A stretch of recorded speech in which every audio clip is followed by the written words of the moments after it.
So James Maddison, according to Paul O'Keefe, where is it? Maddison has a hip issue, which Tottenham are managing. It's a recurrence of an old injury.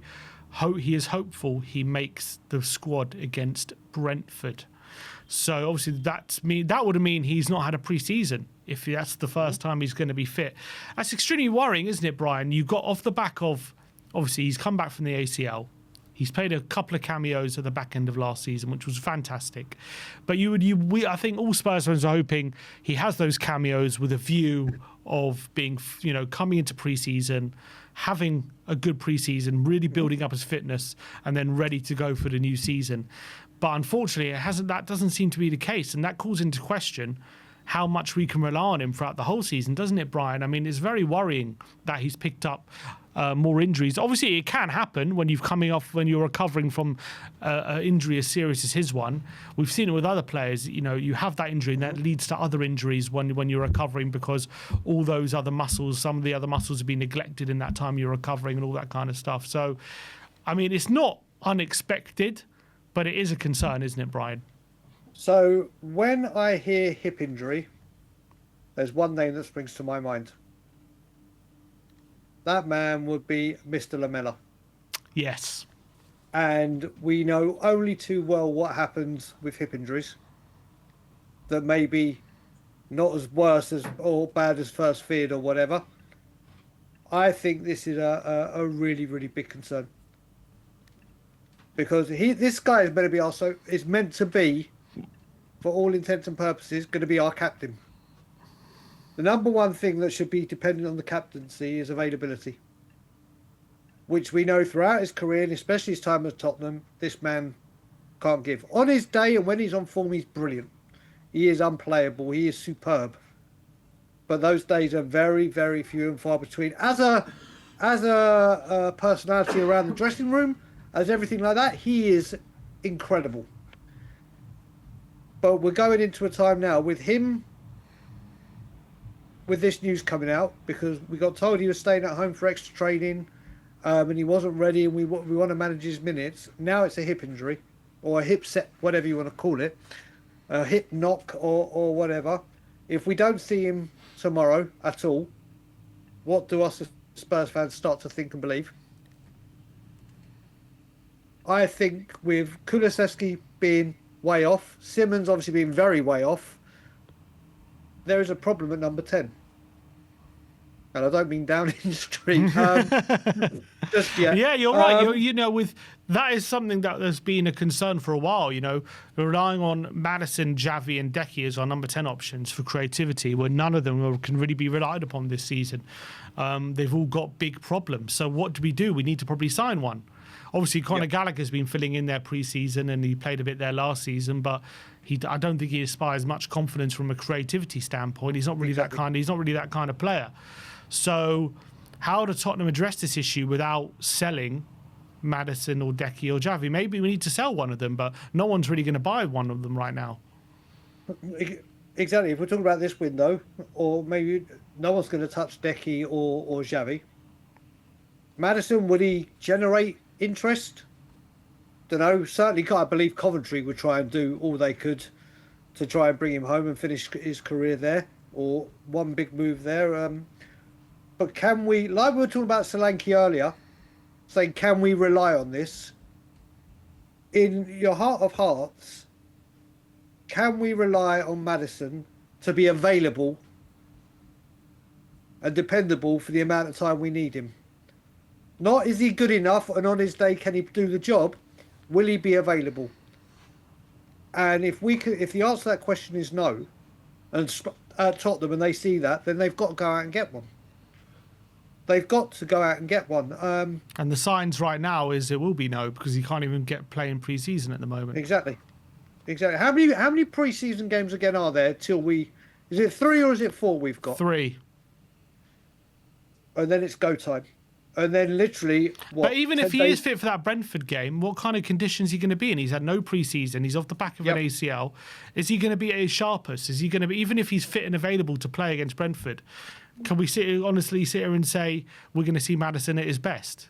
Probably not. It's probably going to take a while. and how long will he be available for? And how long would he? Because he was injury prone at the best of times. Even when he was at his best, he was injury prone. But now he's off the back of an ACL. I've got a few friends that are Leicester fans, and they call him. If I speak to any of them, they go, "Oh, you mean Mr. 33.3?" Mm-hmm. And they're like, because 33% of the time he's available, and he's a great player. 30% of the time he's missing on the pitch, and 33% he's missing injured. So that's the Leicester fans that I know saying that. And can Spurs right? Because then if you go, look, then who is it? Luca Williams-Barnett could possibly go there. Donnelly could possibly go there. It'll be Gallagher, or you maybe could you fit Kudus in there, but he's injured at the moment. I'm talking about it, Simeon, from a creative point that could offer creativity that we have, not who can play.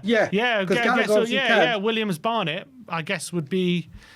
And that's just throwing so much on him straight away to go, right, you're going to... Don't mind him, would love to see him around the squad, love to see him give him minutes when surrounded by good first teamers, but if someone went in and go, right, he's our main number 10, I don't think that's good enough. And I think it puts a load of pressure potentially on whoever the youngster that could be it. I think number 10 has become a big problem. Yeah, it is a big issue, isn't it? I think the best workaround was, the plan, what we were doing, maybe trying to go for a Krupi or a Marmouche, one of those players who's kind of a 9/10, so you can kind of fill both roles while we kind of decide what's going on with Hecke and Maddison, and obviously Xavi's hopefully back in whenever in the new year. So I think that's like the perfect option. And then when they are back, or if it comes to pass that Xavi or Maddison or Hecke can be an option, then you push Krupi or Marmouche back into the number 9, and that's like the perfect option. But obviously Marmouche has gone quiet, Krupi's injured. Maybe Mikatadze could that, but he's more of a number 9 than a 10 compared to those other players. Yeah, I don't know. Gakpo, maybe that's part of his thinking. Could he play the number 10 role? But he's not really a creative player as well. He's more of a, direct goal scorer in that position. So it's a very difficult Bergval, people are saying, maybe. But he hasn't really done. Is an 8. Yeah, he hasn't really done it at number 10 when he's played. I think Spurs, like you said, one of the things we've had to see this season is if over prior seasons, if Spurs haven't got their main target, the option and the drop-off in quality or age or experience or any of those attributes compared from player A to player B have been so wide. And I think Spurs might be thinking they might have to pivot here because of this news with Maddison, which they have obviously known a little while, because how long can they say this can continue? Maddison on his day can be a fantastic player. No doubt about it. England international. But those days are not very common in a Spurs shirt, unfortunately. Yeah, but it's harsh to talk about it like that because he's just, he's just off the back of an ACL and everyone's so excited to see him again. And, he's worked so hard to get back to full fitness. And there were little glimpses, weren't there, last season of what he can do. I know it was tiny spells, but I think he did make an impact, didn't he, last year when he came back? He made a little, even though it was only 5-10 minutes. He was clearly one of our better players on the pitch, even in those little spells. So I think everyone is, wants him to be fit, knows what a good player is and excited for his return.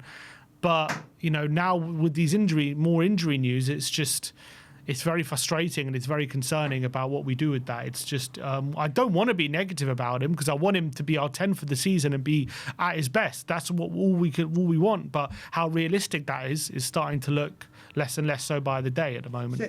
If we had a crystal ball and we could guarantee that Maddison starts 20 Premier League games, that would be a huge success immediately because he would have an impact. He would create, especially in this form of and style of play that we're going to be playing. He could thrive in it. But like you said, I want to see James Maddison on a football pitch regularly for Tottenham. I want to see, like when he first came and the first 10 games under Ange where he was electric. But if we're going into this level where all these big teams, if they have players that can't stay fit, they'll go, as much as we like you and as much as we want you to succeed, we can't just be nice for the sake of being nice now. This is harming the team and we need to act in the best interest of the team. So, yes, we'd all love him to be fit and available. But at 29 years old, would you say you can wholeheartedly depend on James Maddison to lead this football club and stay fit? Thing is, apparently he's set to be given the captaincy, which adds another... Exactly, which I don't understand either. Which adds another element to it. But yeah, I agree. I mean, it's hard to say, isn't it, that we can definitely rely on him. But look, let's see. Let's move on from Maddison because we've spoken about him enough now. Let's talk about Mickey van der Ven. Positive news. Positive news. According to Romano, he says that Tottenham have reached a verbal agreement on a new deal with Mickey van der Ven.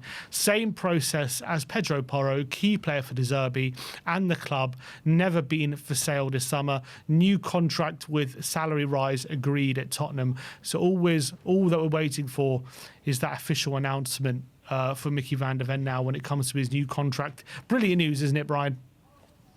Outstanding news. Outstanding news, and I'll say what I've been saying a lot this season. Well done to everyone associated with Tottenham Hotspur for doing this, but most importantly, Roberto De Zerbi.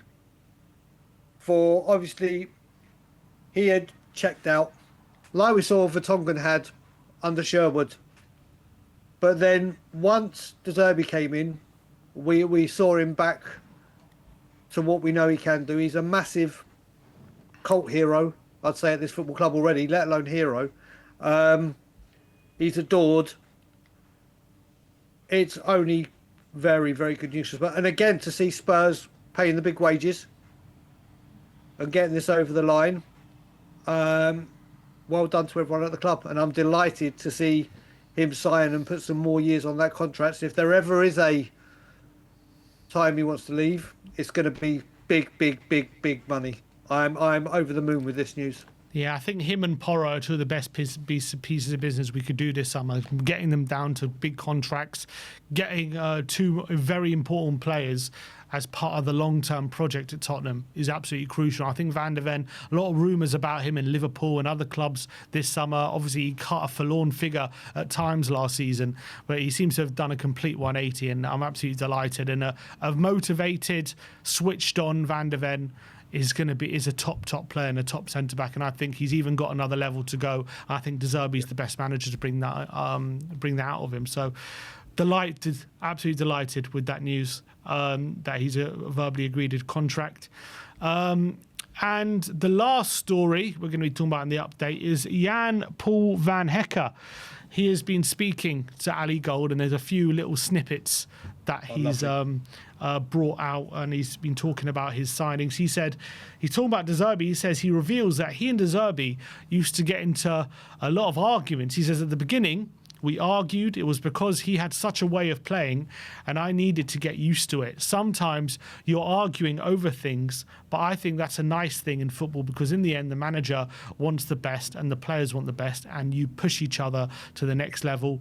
We will speak about it sometimes now. He's joking about it like do you remember our first few months? And then you see what happened. So, yeah, I mean, it's funny, Van Hecke, when obviously De Zerbi first joined Brighton, it must have been a massive culture shock for Van Hecke in terms of the way he wanted to play football. But now he's one of the best of it. So it goes to show that, De Zerbi can really get into the psyche of these players. And even if they disagree at first, he can really get them on side and get them not just on side, but get them thriving in that system he wants to build. So that's really good stuff.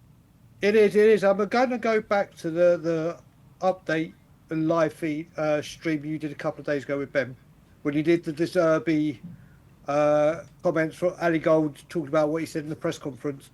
And you and Ben hit on something that really, really struck a chord with me, where he said he calls the board fathers and he calls the players that play for him treats them like a son, calls them his son. He's really, really building like a family unit. Which I remember one of the key things Poch did as such a little thing, and you hear the players talk about it, he made it a thing that every single player and every single one at the club, when you saw each other for the first time, there was a fist bump, a high five, an acknowledgement of everyone at the club, whether you were a dinner late in the canteen, if you're a reception, just to connect everyone together. And obviously, he spoke wildly about Van Hecke, and Van Hecke's had a few things to say, and I think it's great to hear that because when you hear these things as well, there's sometimes when you have a misunderstanding, sorry, an argument, a disagreement, where literally you leave that and go, well, I'll bloody well show you. So to have that little bit of intense atmosphere, brilliant. It's what we've needed. It's been two. Jose Mourinho said something that I won't say live on a documentary that we all know what he said, and we've missed that ruthless. We've missed that attitude. So it's wonderful and refreshing to hear. Talking also about how he was convinced to join the club. He said, what the club, that's what he said. He said he was told there are big signings coming. And he said, that's what the club said to me. You're one of them. And of course, it's nice that you're the first one or one of the first ones. And they say there'll be more signings, more good players. And then you see other players coming as well. So that's a really good thing.